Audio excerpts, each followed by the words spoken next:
todos, eu estou aqui em mais um encontro para nossa mentoria online.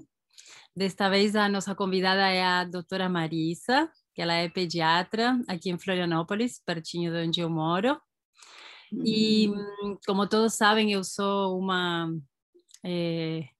homeopata intuitiva, então eu chamei a Marisa porque ela é uma pediatra homeopata. Eu gosto muito do trabalho dela, tem vários casais que eu acompanho que eu direciono assim, oriento a ir com ela, né? Que às vezes o olhar pediatra é muito importante e sempre tenho essa orientação de que quando os casais sentem esse chamado, que seja alguém que ressoe com a verdade deles, né? Com o que eles estão procurando. Então, vou pedir para ti, Marisa, então, te apresentar e nos contar um pouquinho da tua história. Tá bom. Nossa, foi um prazer muito grande te conhecer, Alejandra. Fiquei, assim, muito emocionada, porque eu tenho recebido realmente muitos bebês, muitas crianças ali de Garopaba, ali de Gamboa, de toda aquela região, né, que você atua. Sim. E eu sempre dizia assim, eu tenho que conversar com essa pessoa, porque ela é maravilhosa, né? E daí, quando você recebi esse teu convite, me honrou muito. Sim. Porque realmente... E depois eu fiquei sabendo que a sua mãe trabalhou com o Dr. Candegabe, lá em Buenos Aires. Ele foi meu professor lá em... Eu fiz a formação de homeopatia em Curitiba, então eu tenho maior, assim, reverência aos meus mestres, porque aprendi tudo com eles, né? Sim, que bom. Bom, então minha história, assim, desde novinha, assim, desde antes de... Eu sempre quis fazer medicina, sempre, desde pequena. E aí, só que eu achava, assim, que a medicina era muito, assim, organicista, e eu gostava muito da coisa filosófica também. Então, eu resolvi fazer normal. A minha formação não fiz científico, fiz o normal, porque tinha psicologia, didática e filosofia. Sim. Então, fui para Curitiba estudar, porque eu nasci em São Lourenço do Oeste, que é onde eu estou hoje, que eu vim para o aniversário da minha mãe, que foi ontem. Então, eu fui estudar novinha, 13 anos, fui lá para Curitiba, no internato, e sempre com aquela vontade de aprender. Daí fiz normal e estudei o cursinho horrores para poder passar em medicina, né? E passei em Florianópolis com 17 anos. Estava na universidade. E aí, assim, universidade a gente aprende praticamente as doenças e o tratamento só, mas aquilo não estava dentro do meu ser, ficar dando remédio, né? Ai, não quero fazer isso, não quero fazer aquilo. Então, eu decidi fazer pediatria, quando me formei em julho de 77, fiz pediatria porque daí, pelo menos, era um universo completo, né? A gente via a criança no todo, né? Via no físico, na alma, né? Ajudava orientações para amamentar, né? Porque eu acho, assim, o aleitamento materno a coisa mais importante e fundamental, né? O parto normal, o alojamento conjunto, que quando me formei, eu tenho 68 anos, tá? Vou fazer 45 de formado agora. Quando me formei, eles separavam o nenenzinho da mãe. Então, a gente começou a fazer um trabalho para ficar junto. Agora, ninguém imagina que antes era separado. Agora fica tudo junto. Então, assim, eu sempre gostei, assim, dessas coisas naturais e comecei a me interessar por homeopatia ainda estudante. E quando estava no meio da faculdade, Alejandra, eu fui para Buenos Aires no congresso de acupuntura, porque eu nem sabia muito de homeopatia. Eu fui lá e lá eu comprei o primeiro livro do Organon, da homeopatia. Eu fui para um congresso de amigos da acupuntura, que eu também gostava dessa área, e aí comprei o primeiro Organon da Arte de Curar, de Hahnemann. Aí foi um encanto, né? Comecei a ler aquilo, eu falei, agora eu descobri meu caminho. Que lindo. E aí... Lindo. E aí eu me formei da pediatria, e meu marido era engenheiro, né, da Celesc, ele recebeu um convite para ir trabalhar em Joaçaba, no interior do estado. Eu disse, vamos lá para criar os filhos no interior, né? Aí fui. E o meu primeiro filho, que é o Júlio, eu tenho 3 filhos, né? Eu nem sei se eu dei meu nome completo, Marisa Assunta Fantin. Eu tenho assunto da minha nona italiana, meu pai é italiano. E daí eu descobri, quando me formei, o pai me deu uma viagem de presente para ir lá. Eu descobri que a minha nona, Assunta, ela tratava das pessoas no campo, né, na camponesa, com ervas. Todo mundo ia buscar lá a fitoterapia. Eu disse, agora eu sei de onde é que surgiu o meu desejo, né? Dos meus antepassados, a minha nona, que eu nem conheci. Ela faleceu quando eu tinha apenas 3 anos de idade. As ancestrais sempre nos acompanham, né? Claro, os ancestrais, assim, a gente tem que sempre agradecer, porque são todos, né? É a nossa raiz, né? A nossa força que vem ali, né, das mulheres, né? E então eu fui trabalhar em Joaçaba e o meu filho mais velho, o Júlio, teve asma. Ele teve, assim, bronquite asmática e aquela asma que não melhorava, não melhorava. E eu, desesperado, eu falei, eu vou abandonar essa medicina porque não cura nem o meu filho. O que eu vou tratar o filho dos outros se eu não sou capaz de curar nem o meu? E estava, assim, no desespero. Aí, um dia, ele teve pneumonia bilateral, 2 pulmões. Aí, uma amiga, eu liguei para ela que eu vi que meu filho não estava bem. Ele estava com cardiologista, com pediatra, com pneumologista, com tudo que podia. E cada vez eu via que ele ia, né, afundando. Então, eu falei com essa minha amiga de Curitiba, ela disse, Marisa, aqui em Curitiba tem um médico muito bom, doutor Gamarra, que ele é homeopata, fala com ele. Ai, aquilo foi uma luz, uma bênção, eu liguei para ele, né? Ele disse, minha filha, traz ele aqui amanhã. Bem assim, não me conhecia. Traz ele aqui amanhã, porque a gente dá aula, e eu dou aula prática na minha casa, porque naquela época não tinha ainda o curso que tem hoje, né, grande lá de salas. Então, ele disse, eu falei, mas doutor, ele está internado com soro, está com oxigênio. Não tem problema, faça alta pedido. Eu com 25 anos, 26, novinha, fiz, né, alta pedido e levei ele. Peguei, enrolei no cobertor, peguei o ônibus, fui para Curitiba, com meu filho nos braços, que meu marido estava viajando. Cheguei lá, fui na casa dele, e daí ele, né, com todos os alunos aí, atendeu, ficou fazendo aquela consulta toda detalhada, detalhes, e queria saber como é que foi a gestação, como ele queria saber meus desejos, aversões alimentares. Eu dizia, mas o que isso importa para curar asma? Tudo é importante, tudo que acontece na gestação é importante. Eu digo para as mães, lembre disso, porque é importante. São sintomas que o bebê está dando no início da vida. Então, eu sei que foi, né? Foi uma consulta bem profunda e ele deu um remédio. E eu voltei, peguei ônibus à 1h da tarde, né? Que tinha chegado às 7 da manhã lá. Aí fui dando as gotinhas de meia hora, assim, no ônibus. Quando chegamos em Joaçaba, que são 6 horas de viagem, gente, ele estava bom. É inacreditável. Ele não tinha mais batimento de nariz, né? Porque a dispneia faz bater o nariz, pneumonia. Não tinha batimento de nariz, não tinha tosse, quis comer. Ai, quero comida, quero comida. Primeiro sinal de saúde é comida, né? A pessoa tem vontade de comer. Sim. Gente, eu fiquei assim, deslumbrada. Eu disse, é essa medicina que eu vou fazer daqui para frente. Isso foi em 84. Aí me inscrevi para o curso e comecei lá em Curitiba o curso, que era uma vez por mês. Uau. Então, a minha trajetória foi assim. Então, eu tive tanta confiança na homeopatia, mas tanta confiança, porque aí eu comecei, já no primeiro ano, tratar os pacientes, porque o que eu ia aprendendo eu já ia passando para eles. Sim. É coisa realmente milagrosa. Quem não conhece, imagina que a homeopatia é lenta. Não, a homeopatia é lenta. Isso aí é um tabu. A homeopatia, né, se ela for dada, porque para cada paciente tem o seu medicamento. Sim. Por isso que a gente não pode dar o mesmo para todo mundo. Ah, melhorou, vou dar para os outros. Não. Depende de todo o estado emocional da pessoa, se ela tem medo, se ela não tem, se ela é lenta, se ela é agitada, se ela sonha, se ela dorme de lado direito, se dorme de bunda para cima.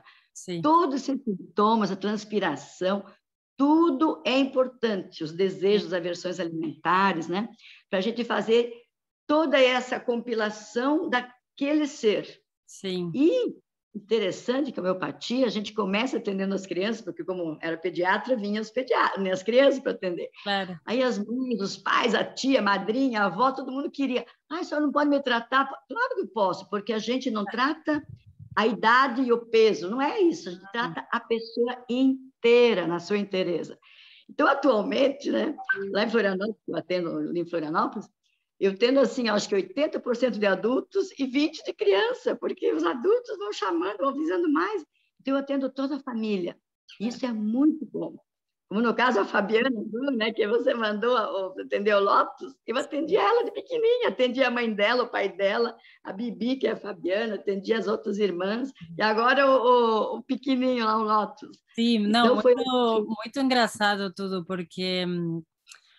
Ai, eu sou filha da homeopatia, né? Ela sempre conta um pouco essa história quando, ai, de onde que venho esse me espelhar com a minha própria história, né? De ver que as mulheres tinham muitos medos e como elas sempre tinham essa coisa da autoridade no médico, né? E no pediatra, e enfim. E aí eu fui criada com homeopatia desde que eu estava no ventre da minha mãe. Então, a minha mãe Isso, nunca muito tinha me dado um remédio. E eu me lembro que quando eu era criança, isso era algo pouco comum, tipo, era... Ia na casa de alguém, eu comentava, ah, eu tô com dor de cabeça, ah, que uma aspirina? E eu era, não, não, eu não tomo aspirina, porque, né, cresci com esse outra, olha, outro olhar para o que é a saúde, né? E, claro. e eu sempre digo que isso eu acho que para mim foi de grande peso na minha formação do meu ser mesmo, que eu acho que a Hum, homeopatia ela permite o processo ser, né? Ela, quando exatamente. você toma homeopatia, você permite esse processo ser. Então, eu acho que de toda a minha infância, adolescência e vida adulta, assim, eu falo mais da minha infância e adolescência porque logo depois eu já pari minha primeira filha e comecei a partejar, né? Mas quando eu penso nisso, eu digo, uau, como isso foi essencial para eu ter a confiança também de escolher um parto autoassistido, de eu ser uma mulher que confia no processo da gestação como algo natural e não desde um lugar de que eu conseguia nomear, ai, somos mamíferas humanas, o parto é fisiológico. Não, era uma questão de realmente de formação, de eu estar acostumada a ir no homeopata e o homeopata não tinha um poder sobre mim, não tinha uma autoridade que ele sabia mais. Era uma Devolve, relação conjunta, né? De justamente devolve. isso, ai, como tu estás se sentindo, o que não sei o que, nanana, toda essa constituição de sintomas que você falou, são muito únicos em cada indivíduo, né? Então, por isso que eu consegui casar assim a homeopatia e o gestar, parir e maternar de uma forma natural, porque a homeopatia vai da mão de deixar o processo ser, né? E como é Exatamente. importante a gente não suprimir sintomas, né? Ah, você falou a palavra mágica. Deixa eu dizer, só um É, eu time. queria isso, queria te ouvir. Essa coisa da supressão dos sintomas, porque o que que a medicina alopática ensina para gente? Tem febre? Corta a febre, dá um anti, né? Um antitérmico. Tem dor, dá um anti, tudo anti. Porque a medicina tradicional, alopática, ela segue o princípio de Galeno, que é do anti, do contrário. Já a nossa homeopática segue o princípio de Hipócrates, que o Hipócrates formulou três leis, três princípios. O primeiro é similibus curante, cura pelo semelhante. O segundo é contrário aos contrários curantes, que daí o Galeno seguiu e a medicina alopática seguiu ele. E o terceiro é via medicatis naturae, deixar o corpo curar sozinho. 90% ele cura sozinho, se a gente não atrapalhar. Nós não podemos Exatamente. atrapalhar o processo. E o parto natural é o primeiro processo da vida, que Uhum. vem, a criança faz aquele esforço para nascer, ela limpa o pulmão, ela libera o surfactante pulmonar, que protege das infecções, que protege de tudo, libera as imunoglobulinas, porque é importantíssimo aquela contração da vagina, ali do útero, para poder fazer ali, né, a expulsão. E isso também vai fazer a criança já entrar em contato com toda a flora da mãe, a flora vaginal, que vai ser o primeiro antibiótico, porque ela vai fazer a povoação do seu intestino da flora boa, né? E ela Sim, vai ser um grande diferencial para não ter alergia, sim. porque a maioria das pessoas que têm alergias, geralmente, não todas, mas geralmente elas não tiveram esse contato e Aham, usaram antibiótico, porque o antibiótico ele acaba com a flora, tem que dar, né, novamente, fazer o reflorestamento, sim. né, com os probióticos naturais, né? Então, isso é bem fundamental, o parto natural, sempre, sempre que puder. Olha, eu, infelizmente, eu tenho 3 filhos. Eu sou pequenininha, minha bacia é estreitinha. Eu esperei o Júlio, esse primeiro filho, que eu tenho o Júlio, a Ângela e a Sara. Eu esperei 42 semanas, até o último momento eu não queria fazer cesárea, porque não entrava em intervalo de parto. Eu estava em Florianópolis, eu ia lá nas ondas do mar para estimular meu útero, para trabalhar, e ele nada, preguiçoso. Chegou na última hora. Não, agora não tem mais jeito, tem que ir, porque estava começando a ter sinais de sofrimento. Você sabe que eu fui para a maternidade e tomei café de manhã.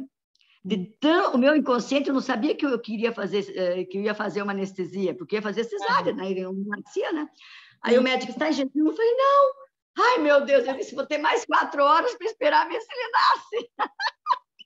Mas não teve jeito. Nasceu de cesárea, deu tudo certo, tudo bem, né? Amamentei bastante, 1 ano e meio, 2 anos fui amamentando. Então, eu me consolei pela amamentação. Mas ao mesmo tempo, a minha filha, Ângela, que também é médica, também agora é médica também, ela teve 2 filhos normais, né? Então, quer dizer, pelo menos a minha alegria foi ver a minha filha ter parto normal. Eu também nasci de uma cesárea marcada. A minha mãe, mesmo sendo a secretária do Candegave, né, que era uma eminência que estava ali presente também, não teve... Até minha mãe hoje ela fala, né, a primeira filha da minha irmã mais velha foi assim, a minha mãe fala, mas por que será que o Candegave não me deu pulsatila, por exemplo? Por que será que não me deu um caulófilo, umas homeopatias que a gente costuma usar assim, né, para quando chega esse momento bem da finaleira, porque a gente não trabalha com homeopatia para estimular partos, só se realmente a gente tem uma intuição, porque a gente trabalha muito com intuição, assim, né? Não é um protocolo a seguir. Mas, Marisa, sabe que eu queria que tu contasse um pouco para nós aqui? Que eu, na minha experiência, como eu te contava, as mães... tem um voto de confiança bem grande na parteira, então depois que o bebê nasce aparecem certos sintomas, tem a questão da amamentação, e tem as eliminações naturais fisiológicas, né, de um bebê recém-nascido. E já ali, naquele momento, já aparecem muitos medos, porque justamente somos uma sociedade assim muito baseada no medo, você mesma sabe disso. Tem a medicina como uma grande e poderosa autoridade que ela tem um discurso de cuidado e de proteção e de prevenção, quando na verdade nos tira o poder, né? A nossa próprio poder de observação como mães, e nos tira também, parece que uma capacidade de discernir o que é o natural que está acontecendo, né? Isso foi muito interessante você falar, porque eu sempre digo para as mães, mãe, siga a tua intuição, o teu coração. Nós somos mulheres formadas nossa, quantos milhões de anos que nós estamos sendo feitas para gerir, porque a vida precisa continuar.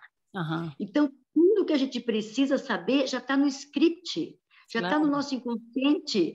As nossas mães, avós... Eu fui de parto normal, minha mãe teve 6 filhos, tudo em casa, tudo domiciliar. Então, o nosso script foi feito para dar essa continuidade à vida, né? Então, claro, a gente também, se a mãe não tem leite, claro que hoje tem as outras opções, você não pode fazer parto, tem a cesárea, mas deixa vir o instinto que brota do íntimo do teu ser, que ele sempre acerta. E outra coisa, os bebês, eles nascem sem o centro termorregulador já bem pronto. Então, às vezes, eles fazem uma febrezinha, às vezes eles fazem só porque está mais agasalhado. Então, a gente não sabe como é que é essa temperatura interna dele. Então, eu digo, olha, observa, não tem medicamento nenhum, por favor. Observa, está mamando, está dormindo, está bem. A criança que mama e dorme, e sempre fazer assim, podia ter preparado uma boneca, mas aqui eu não tenho boneca. Quando depois que mama, né, deixar ele na posição mais vertical possível, e até quando vai amamentar, deixar nessa posição mais vertical.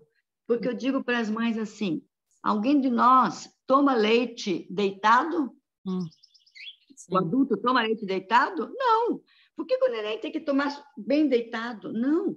Deixa ele mais verticalizado, porque daí vai menos ar no estômago, e aí ele vai ter menos cólica, porque a cólica é o excesso de ar que ele engoliu. Ele engoliu. Por isso que tem que fazer aquela, rotar, né? Rotar um pouquinho aqui, deixar ele rotar, para depois deitar. Porque tem crianças que é mais rápido, outros demoram mais, né? E assim, daí veja como é que o neném gosta mais. Eu gosto assim, deita ou de ladinho, né? Quando eu sigo minha intuição, né? Quando os meus filhos todos deitavam de bruço. Porque se vomita ou regurgita, ele sai, vai para baixo. Ele não engole. Hoje, outro dia, eu estava atendendo uma criança que nasceu em uma maternidade moderna de Florianópolis, que tem que dormir só de barriga para cima. Eu falei, de onde é que surgiu isso? Hoje em dia tem até o travesseiro anti-refluxo. Esse apareceu um tempo atrás. É uma...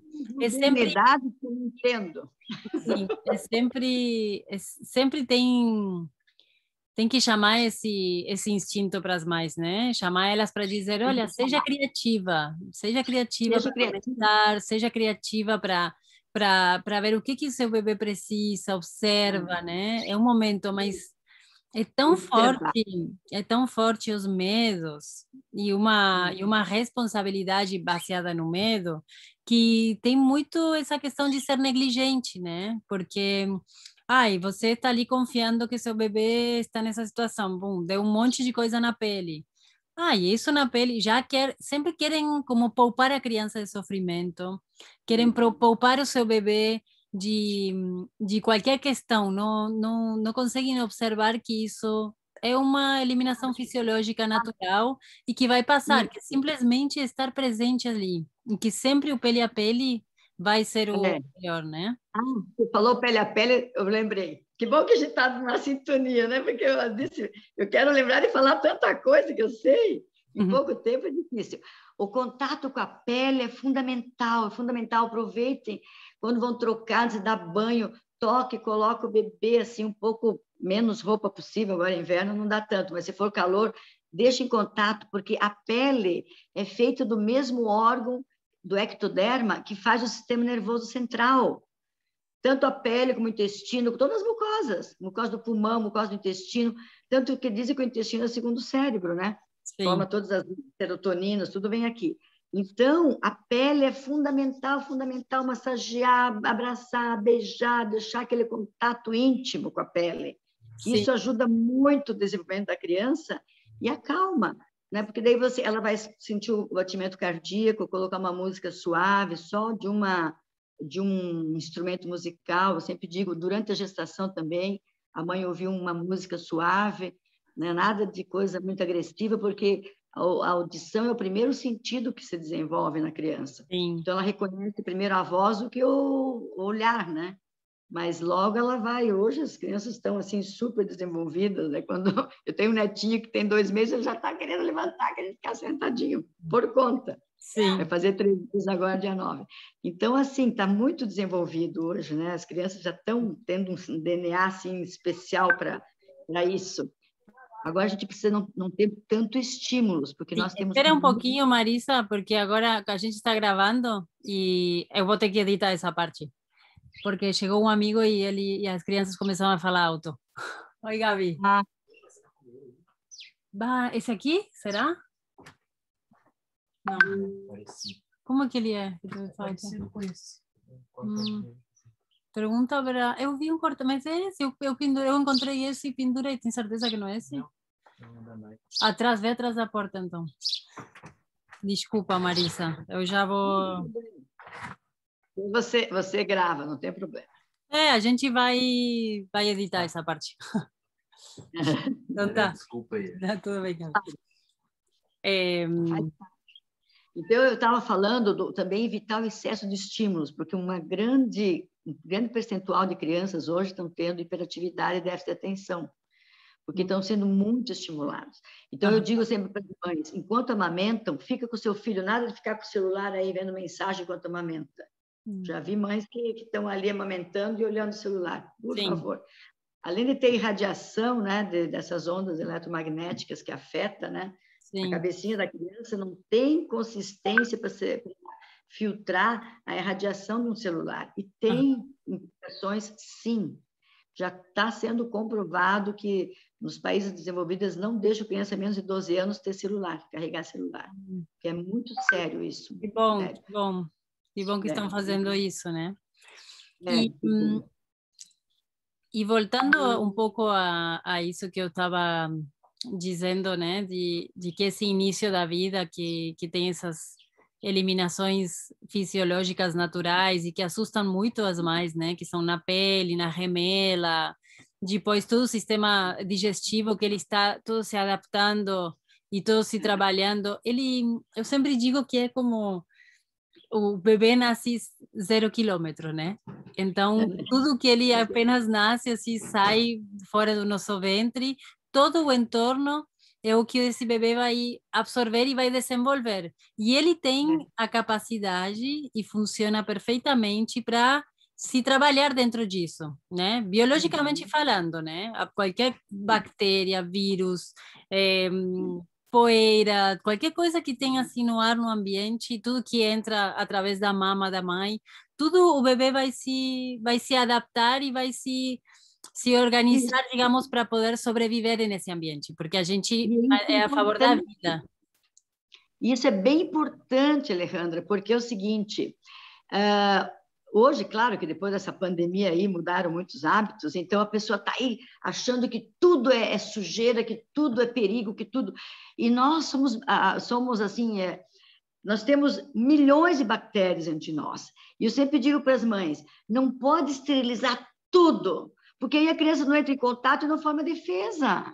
Claro. Tem que deixar quando ela acaba de amamentar, o próprio leite já tem a sua lisozima que destrói as bactérias, passa mesmo com o leite dela gorduroso. Antigamente a gente mandava lavar, nem precisa, deixa ali limpinho, tá limpo. Né? Sim. Entendeu? E o neném vai e ele precisa dessas bactérias da mãe para ele criar defesa. Então, sim, isso é vida. E também, quando começa a gatinhar e começa a andar, deixar ele no chão. O chão é a vitamina S. Um professor meu de imunologia dizia, uma sujeirinha. Ele tem que ter contato, não pode esterilizar tudo. Porque aí ele não tem contato, o primeiro contato adoece. E vocês sabem que os antibióticos estão perdendo a efetividade muito rápido por causa disso. Sim. É excesso de produtos químicos, procure usar só sabão e água. Quanto menos cheiro usar em casa, nada de amaciante nas roupas do bebê. Eu digo só usar o vinagre, tudo de sabão de coco, né, que é o mais inócuo, né, o glicerina. Sim. E enxagoa com água e vinagre para não ter contato com cheiro, porque dá muita alergia esses amaciantes. Acho que isso faz esse projeto, né? Sim. De orientação. Porque o que a gente pega de crianças alérgicas, rinite, né? E outra coisa, quando tem uma secreção nasal, a gente orienta a limpar as narinas com água, sal e bicarbonato. Eu vou dar a medida para ir fazer, tanto criança como adulto. Olha, é bem interessante. Sim. Pega meio copo d'água, aqui tem menos, que eu já tomei. Meio copo d'água, meia colherinha de cafezinho, de sal marinho, tá? E meia colherinha de bicarbonato, que daí o bicarbonato com sal faz uma solução hipertônica. Ela limpa, ela puxa a secreção e vai embora, vai lá para o intestino. Então, isso eu aprendi da presidente da Sociedade Brasileira de Otorrinolaringologia, doutora Tânia Si, num congresso. Eu só lembro do congresso essa forma, o resto tudo eu esqueci. Que bom, que interessante. Foi só essa forma, porque eu disse, é isso que eu vou ensinar. E eu sempre ensino, porque é uma coisa natural, é melhor que o sorine, que é o soro fisiológico, né? O soro fisiológico. Porque o soro fisiológico é só água e sal. E esse tem o bicarbonato, que daí ele faz criar uma solução hipertônica e puxa. Então, ele previne otite, porque a criança ela tem a trompa de Eustáquio aqui mais horizontal. Então, é fácil de secreção do nariz para o ouvido e da otite. Se você manter limpo, logo que começa a ter secreção, você vai lá, aí pinga um conta-gota no narizinho, tica um conta-gota, se a criança é pequena, sim, adulto pode ser 2, 3, né, para lavar. Sim. E aí evita sinusite, bronquite, rinite e bronquite também, todas as ites. Que bom, não é bom? Que bom, uma ótima dica, agradeço muito. Essa dica aí, se ficar com essa dica, olha, já vai ser muito útil para todos, porque realmente é bem útil isso. Sim, e desses... Também do intestino, né? Do intestino que eu ia falar, que eu acabei esquecendo. No primeiro mês, né, o reflexo gastrocólico faz sair o mecônio junto ali, né, com aquelas fezes. Então, cada mamada é normal que a criança evacue.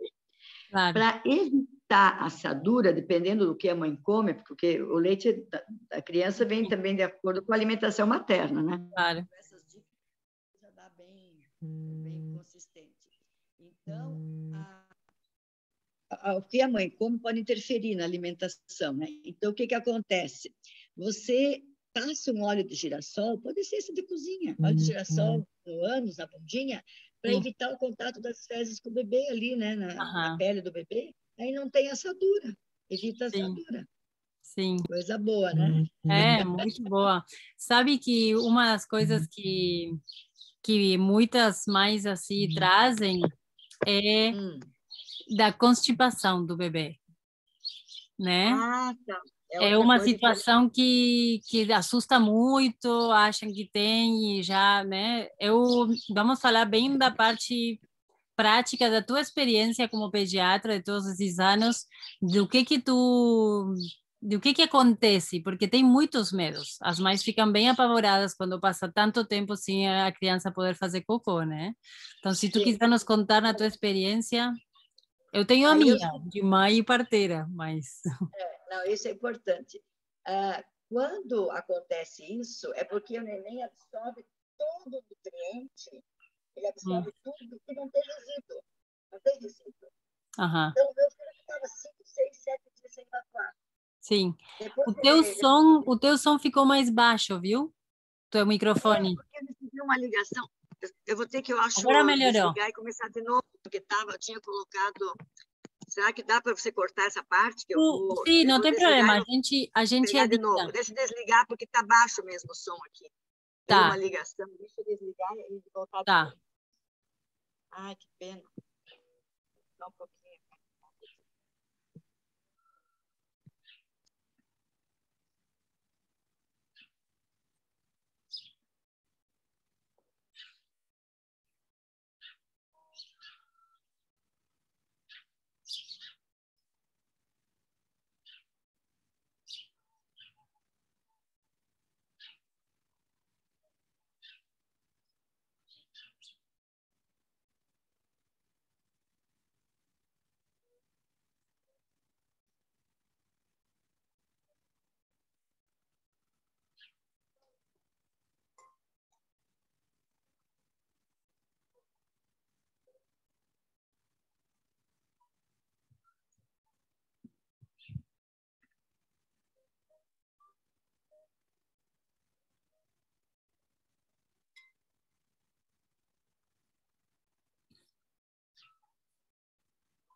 Eu já te admiti. Tu tá aí, não?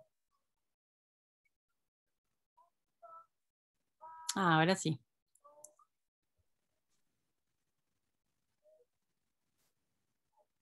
Deu, será? Sim.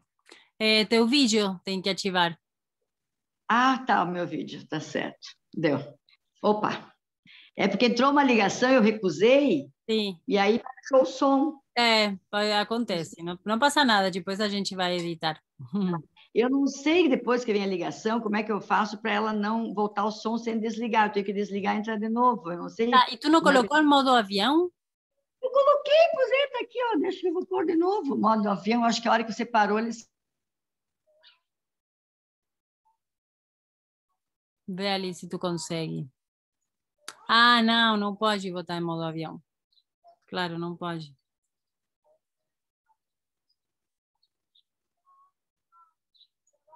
Modo avião, sim, tá? E ela deu a ligação. Não, mas eu acho que sabe o quê? Se você colocar em modo avião, você vai ficar sem Wi-Fi, né? Daí você não vai poder usar. Mas eu estou usando Wi-Fi, estou usando Wi-Fi. Tá, então tá. Vamos fazer assim. Eu vou. Da constipação. Então, vamos fazer assim. Vamos. Eu vou fazer de novo, falar sobre isso, que aí a gente corta toda essa parte e começamos de novo, tá? Aham, tá bom. Então, tem uma outra questão que aparece muito assim nas mães, que de primeira viagem, sobretudo, né? Mas que é a constipação, quando os bebês passam um dia, dois, três, quatro, e aí começam a se assustar. Então, se tu quiser nos contar um pouco da tua experiência com a constipação dos bebês. Sim. Então, esse realmente é o fator que assusta, porque fica 3, 4, 5 dias, né? Então, o que eu oriento? Em algumas crianças, isso é fisiológico. É porque ela absorve todo o conteúdo, né? Todo o leite materno e não sobra resíduo, porque ele é muito suave, né?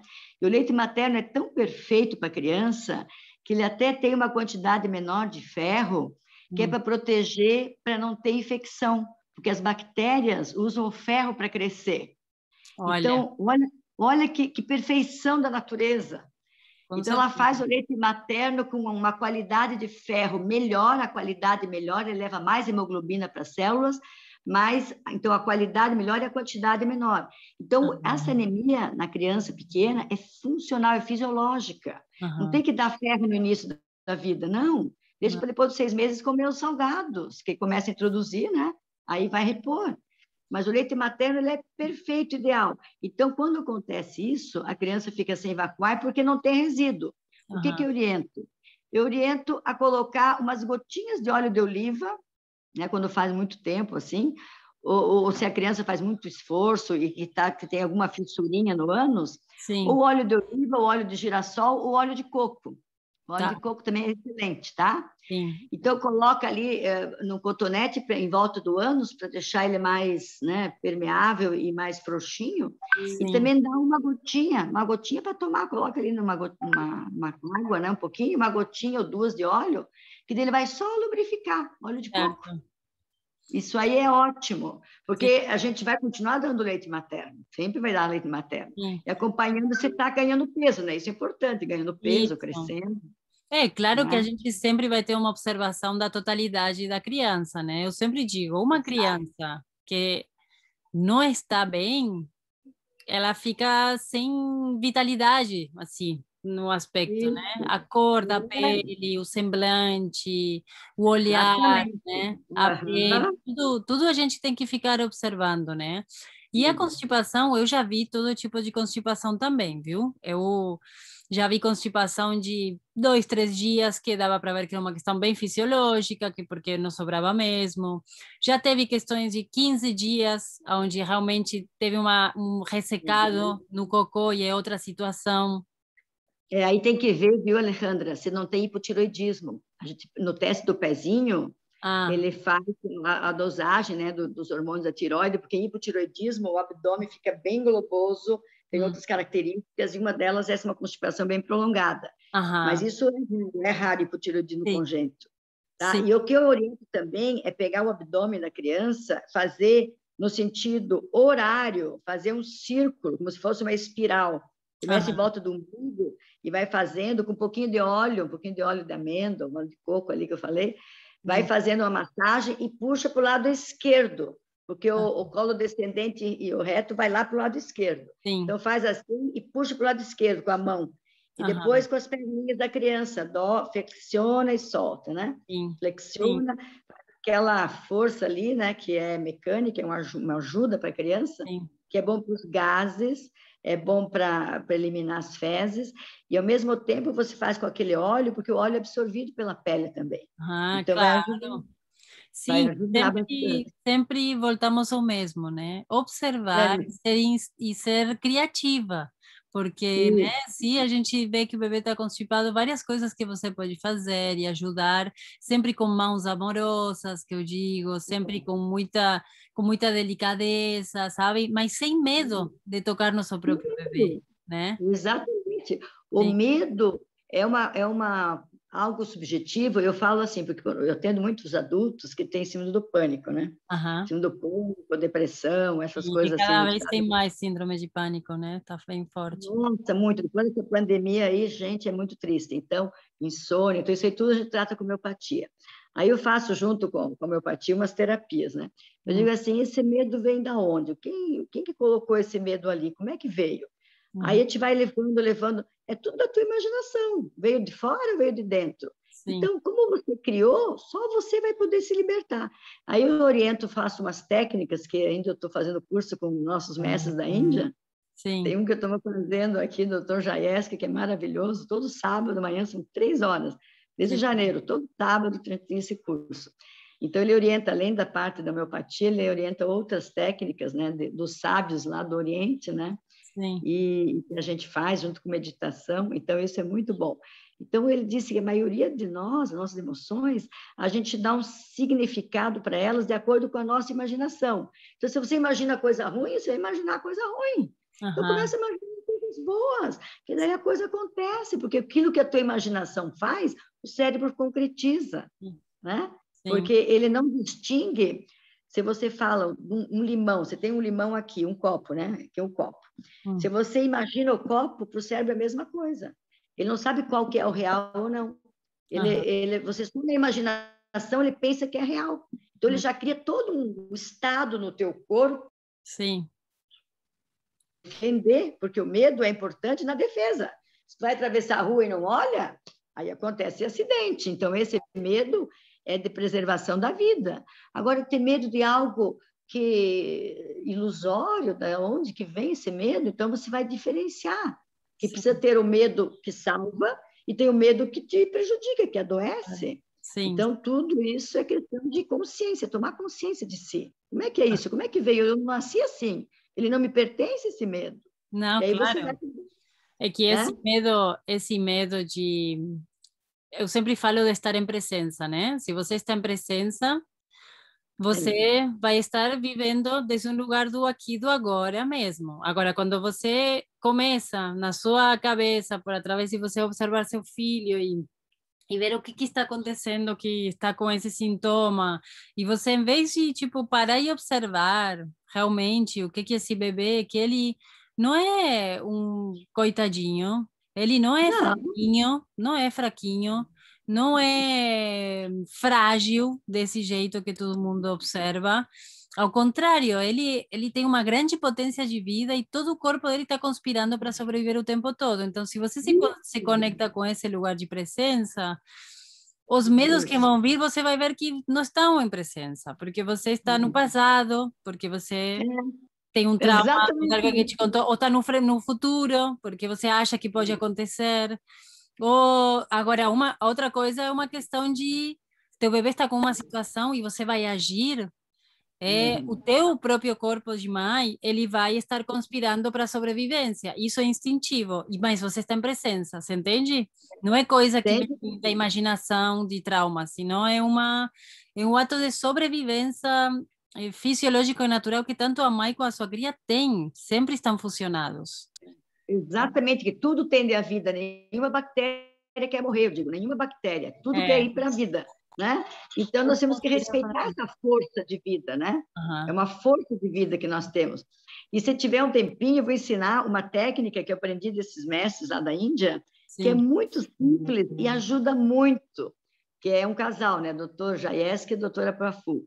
Então, ele fala o seguinte, quando você tem algum tipo de medo, uma emoção, uma raiva, ou qualquer emoção assim, né, que está te atrapalhando, você faz uma pequena massagem, né, nesse lado aqui da mão, porque aqui tem uma conexão com o coração, né, o meridiano do coração. Sim. Então, você coloca, mesmo que eu sinta medo, ou mesmo que eu sinta insegurança para cuidar o meu bebê, Sim. que é natural ter insegurança. Eu tive, eu era pediatra, eu tive.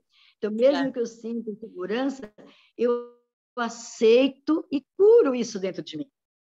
Eu aceito e curo, olha só. Sim. Porque aí você está acolhendo essa tua dificuldade e curando. Isso. Porque não é dizer, ai, não tenho, vai embora. Porque daí aquilo que você faz com força, ela volta com força.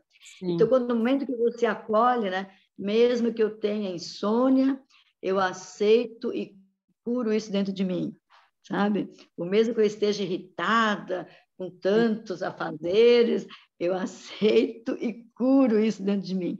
Vai fazendo e funciona, mas olha, funciona mesmo. Não, quando esse mestre ele veio para o Brasil em 2019, antes da pandemia, a gente fez um retiro com ele, foram 5 dias lá naquele Monte Crista, ali em Joinville.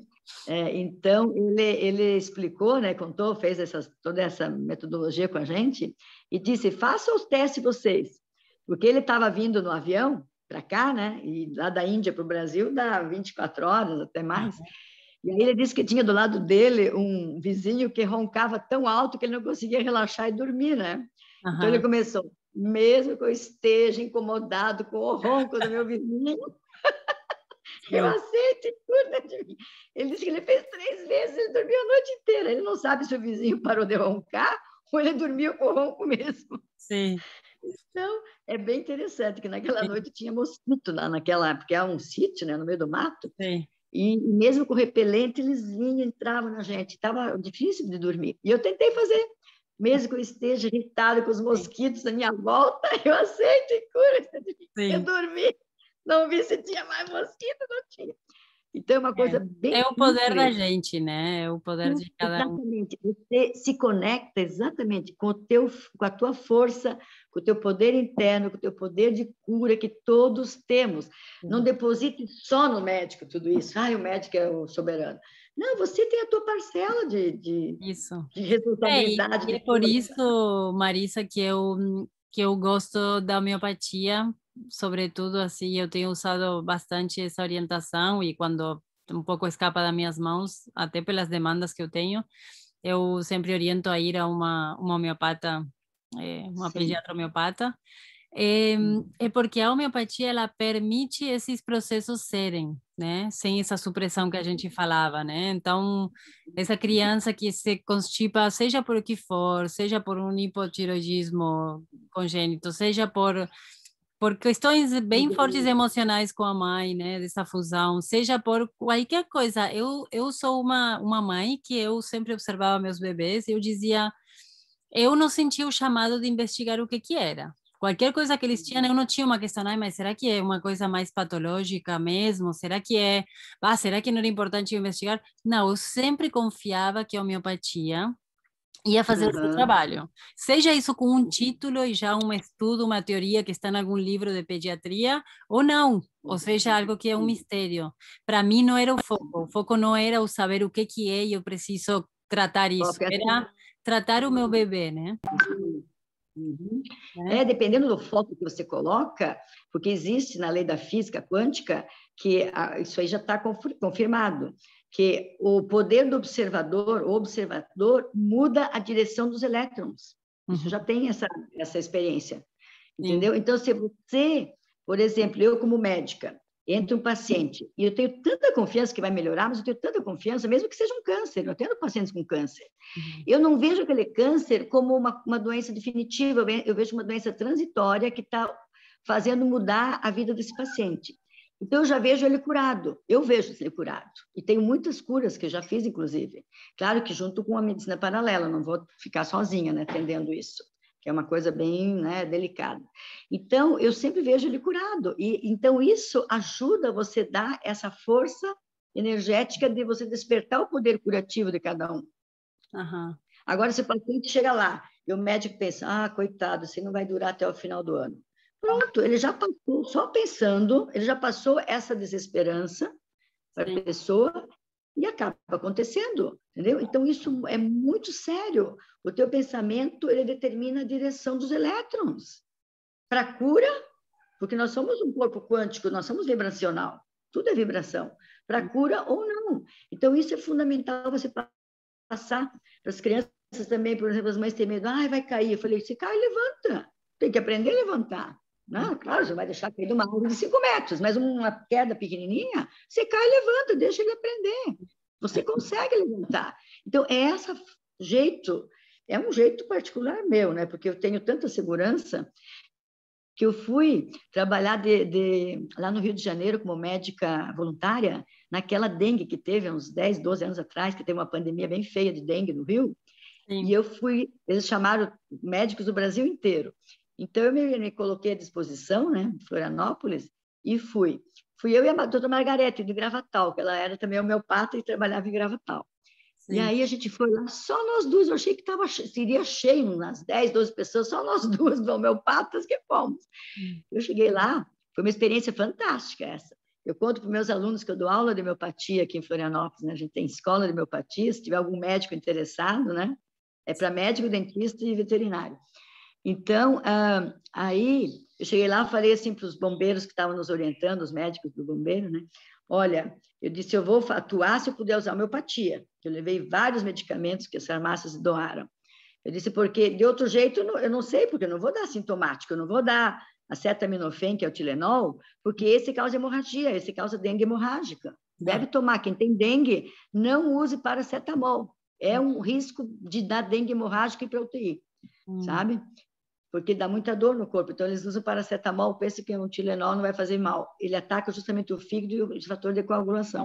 Sim. Então, daí eu tinha lá uma criança, né, que eu fui lá nesse hospital de campanha do Exército, tinha uma criança de uns 7, 8 anos que a pediatra estava fazendo o encaminhamento para UTI, que estava mal, estava lá assim, ó, chocado. soro, com tudo, dengue hemorrágica, toda cheia de petequias, né? A criança estava em estado de coma, praticamente. Aí eu chamei a mãe e disse, mãe, me fale 3 sintomas da tua filha, mas me fala assim, o que caracteriza a tua filha? Ela disse, ai, doutor, ela é gêmea de um outro, né, do irmãozinho, ela dá tudo para ele, ela dá tudo para os outros, ela não fica nada para ela doa. Ela tem medo temporal, ela não pode ouvir o barulho que ela se esconde. E ouvir o físico, que era hemorragia, saiu fósforos. É, claro. E eu tinha o Soube, como tu falou, é fósforo. passivo, temporal e Sim. hemorragia fósforo. Aí eu tinha lá CH30, pinguei 5 gotinhas assim na língua, né? Abri aqui a bochecha. Gente, na hora, imediatamente ela sentou. Ela estava lá assim, ela sentou, abriu o olho, eu me assustei, fui para trás, a mãe também, o que aconteceu, doutora? Eu falei, milagre. Ela sentou e pediu comida. Eu chamei correndo a médica, vem cá ver a tua moça, a tua menina que você está mandando para a UTI. Sentou, começou a comer, voltou a cor no rosto, ficou vermelhinha, rosada. A gente ficou assim, ó, todo mundo ficou paralisado. Eu nunca tinha visto um caso assim. Então, eu digo, quando tu acerta o remédio, é questão de milímetros, de Sim, segundo, de porque milésimo. justamente, né, a homeopatia, ela trabalha com a Ativou, própria energia vital da pessoa, né? exatamente. Ativou a energia vital, ela devolveu a vida. É. Então, isso aí, essa outra pediatra foi fazer homeopatia depois daquela experiência. Disse, não, eu quero fazer esse curso. Porque Interessante. realmente é assim, você não acredita, que eu nunca tinha pego um caso, porque no consultório não vai, eu faço homeopatia no consultório, né, em Florianópolis, não vai no consultório paciente grave desse jeito, eu não vejo em Ah, coma. Lá eu fui, só tinha gente grave, né? claro, Então, foi para viver essa experiência, né? Interessante. e foi muito interessante, bem, nossa, e agora a gente está com outro surto de dengue aí, né? Na época a gente usava o eupatório. Eu levei vários eupatórios, que a gente faz o gene epidêmico, né? Então Sim. eu chegava, as pessoas esperando serem atendidas com um copo de água, porque tem muito vômito, muita dor abdominal, dor no corpo. Eu pingava 5 gotinhas de eupatório em cada copo de água dos pacientes que estavam na fila. Que E aí bom. eles iam batendo. Ai, eu quero aquelas gotas milagrosas que passou minha cabeça, subiu minha dor, parei de vomitar. Sabe, eupatório. Era o gene epidêmico daquela pandemia, né? Sim. Então, Uau. sim, a gente tem muita experiência para contar, né? Sim. É muito bom a homeopatia. São Uau. 35 anos de experiência trabalhando. Que bom. Mas o que mais que poderia... Ah, outra coisa, falando em supressão, não passe nada na pele dos bebês. Porque o meu filho começou a bronquite quando ele teve um eczema, ele teve uma atopia, e eu, como pediatra, eu levei ele num dermatologista, né? Porque na época a gente morava em Florianópolis. Depois, quando ele tinha 1 ano, que nós fomos lá para Joaçaba. Então, eu levei no dermatologista, porque filho de pediatra não podia ter nenhuma lesão de pele, né? Imagina, né? Então, o pediatra, naquela época, o dermato, receitou corticoide. E eu não sabia, eu era alopata inicialmente. Só trabalhei 3 anos de alopatia, depois fiz homeopatia e nunca mais. Então, ele receitou aquela pomada, limpou a pele em 24 horas, mas aí começou a chiar o peito, foi para o pulmão. O que aconteceu? Supressão. O corpo estava tentando pôr para fora, na pele, que é um órgão menos importante que o pulmão. Eu pus para dentro com o corticoide, aí deu asma brônquica, e sempre fazia ciclo. Né? Melhorava a pele, ia para o pulmão, melhorava o pulmão, ia para a pele. Eu não sabia, só soube isso depois da homeopatia. Nunca mais usei uma pomada em nenhuma criança. E recomendo não usem. Só mesmo essas Veleda, essas assim, bem naturais, né? Que é só proteção, A óleos, gente né? Óleos sempre naturais. recomenda, sabe o quê, Marisa? O leite. O Ah, o leite, leite materno. leite materno. O único que a gente diz para os Até no olho, se tiver conjuntivite, leite materno. Ouvido, leite materno. Tudo, exatamente isso. O leite tem tudo, tem as gordurinhas, tem a lisozima, tem todas a imunoglobulina A e todas as coisas que precisa. Então É tá, Marisa. perfeito. Eu vou ir encerrando. Sim, Eu então, te agradeço muito, muito a tua presença, a doação do teu tempo aqui com a quando gente. precisar, posso deixar meu telefone, se alguém quiser alguma orientação, alguma dúvida, né? Sim, você Mas também atende aí online, né? eu atendo online também, atendo Ótimo, online. ótimo. Essa pandemia teve muitas coisas tristes, mas também teve muitos aprendizados, né? Nessa Sim, pandemia. Então, a gente precisa tirar o lado bom, né? Não ver só o sim. lado triste. De tudo Então, tem esses dois olhares. Então, sim. agradeço muito. Eu fiquei muito feliz que você está no nosso estado, Santa Catarina, né? Que te abraça aí, com Aham. todo esse trabalho lindo que ajuda a virem essas crianças, né? Esses bebês, anjinhos lindos aí que você está acolhendo e Que bom. ajudando essas mães, né, nesse grupo, nessa mentoria, porque às vezes uma palavra, uma coisa, uma dica assim, tem tanto, faz um Sim, resultado tão bom, é que sim, nem aquela onda, né? Você joga uma pedrinha na água, vai sim. formando aquele ciclo, vai, nem sabe onde que alcança, né? Isso, Vai. realmente. Que lindo. Muito linda a Então, metáfora. Tá, muito obrigada, Marisa. Que tenhas um lindo dia. Sinta meu abraço aí.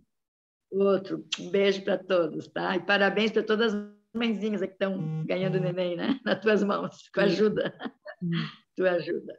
Tchau. Tchau, amor.